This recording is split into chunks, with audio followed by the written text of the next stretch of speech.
Well, good morning, everybody. I am giving a very quick update on what's going on here.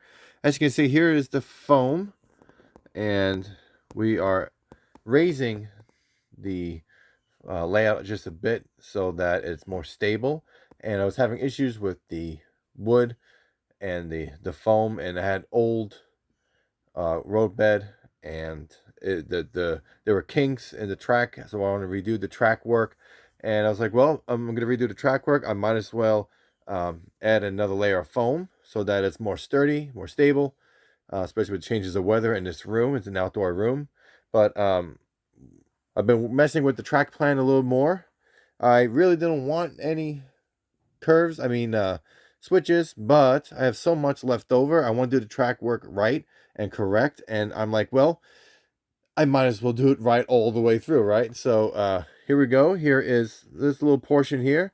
And see, I have the curves much wider this time, and then more towards the middle of the board.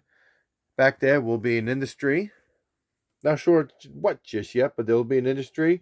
Here's a spur that goes off into the Pacific Northwest diorama. Of course, this will be all redone on this section here, except for the backdrop, of course. It goes straight down this way. And I have been working on these curves to see where I'm at. Those passenger cars are pretty much the length of the average bi-level auto rack. And so I even have double stack container and well cars, so I like to run those eventually. And so here is what the curves will look like. They are so far so much better. And these are like long, these are the really longest cards that I have in my collection so far. I'm trying to make them about a 30-inch curve. These are probably not going to be exact, but I am going to measure out what a 30-inch curve radius will look like, and I'll put a marker and draw them. That way I'll have a really nice sweeping curve on both ends. And then there'll be a crossover coming here.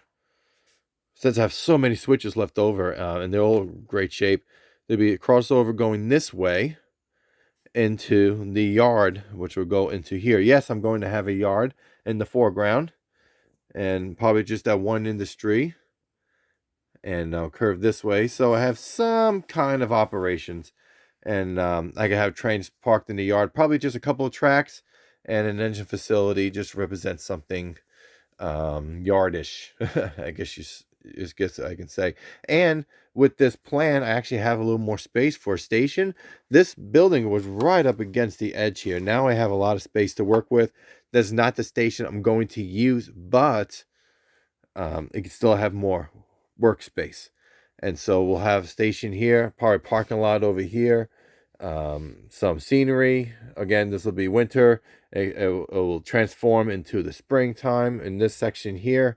There will be a crossing gate right here, or road rather, and probably industry and a backdrop. On the backdrop there will be building flats for an industry, and some foreground probably buildings and scenery that way. So yeah, that's what I have so far, guys. There are some videos coming up. I do have some videos placing the foam on here and doing all sorts of cool stuff. So anyway, guys, thank you so much. This is Joe G touching the brush model weathering, and here's the update for the display layout. You guys have a great week.